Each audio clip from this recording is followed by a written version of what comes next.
We're going to crack down on violations of equal pay laws so that women get equal pay for an equal day's work.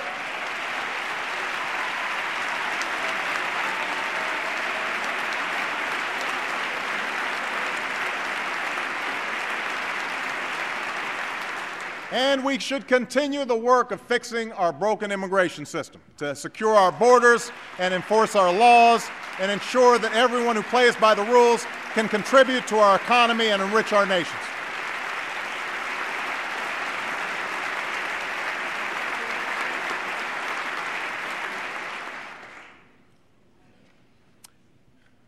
In the end, it's our ideals, our values that built America. Values that allowed us to forge a nation made up of immigrants from every corner of the globe. Values that drive our citizens still.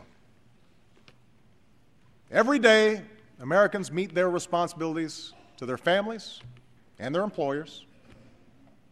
Time and again, they lend a hand to their neighbors and give back to their country. They take pride in their labor and are generous in spirit. These aren't Republican values or Democratic values that they're living by, business values or labor values. They're American values. Unfortunately, too many of our citizens have lost faith that our biggest institutions, our corporations, our media, and yes, our government, still reflect these same values. Each of these institutions are full of honorable men and women doing important work that helps our country prosper. But each time a CEO rewards himself for failure, or a banker puts the rest of us at risk for his own selfish gain, people's doubts grow. Each time lobbyists game the system or politicians tear each other down instead of lifting this country up, we lose faith. The more that TV pundits reduce serious debates to silly arguments, big issues into sound bites, our citizens turn away. No wonder there's so much cynicism out there. No wonder there's so much disappointment. I campaigned on the promise of change. Change we can believe in, the slogan went. And right now I know there are many Americans who aren't sure if they still believe we can change or that I can deliver it. But remember this, I never suggested that change would be easy or that I could do it alone. Democracy in a nation of 300 million people can be noisy and messy and complicated. And when you try to do big things and make big changes, it stirs passions and controversy. That's just how it is. Those of us in public office can respond to this reality by playing it safe and avoid telling hard truths and pointing fingers. We can do what's necessary to keep our poll numbers high and get through the next election instead of doing what's best for the next generation. But I also know this. If people had made that decision 50 years ago, or 100 years ago, or 200 years ago, we wouldn't be here tonight. The only reason we are here is because generations of Americans were unafraid to do what was hard, to do what was needed even when success was uncertain, to do what it took to keep the dream of this nation alive for their children and their grandchildren.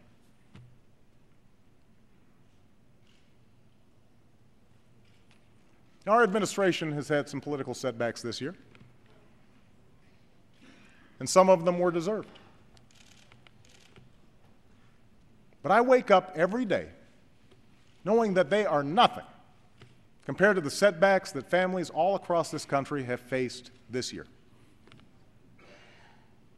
And what keeps me going, what keeps me fighting, is that despite all these setbacks, that spirit of determination and optimism, that fundamental decency that has always been at the core of the American people, That lives on. It lives on in the struggling small business owner who wrote to me of his company. None of us, he said, are willing to consider even slightly that we might fail. It lives on in the woman who said that even though she and her neighbors have felt the pain of recession, we are strong, we are resilient, we are American. It lives on in the 8-year-old boy in Louisiana who just sent me his allowance and asked if I would give it to the people of Haiti.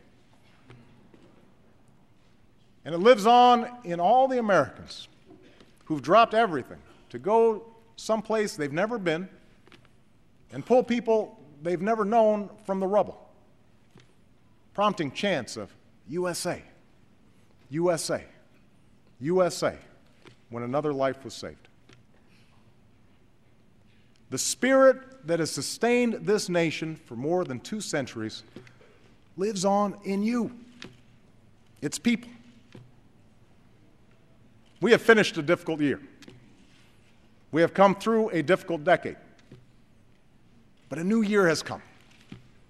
A new decade stretches before us. We don't quit. I don't quit. Let's seize this moment to start anew, to carry the dream forward, and to strengthen our union once more. Thank you. God bless you. And God bless the United States of America.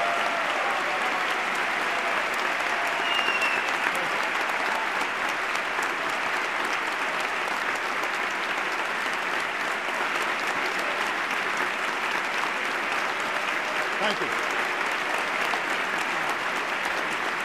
We don't quit. We are 5 minutes.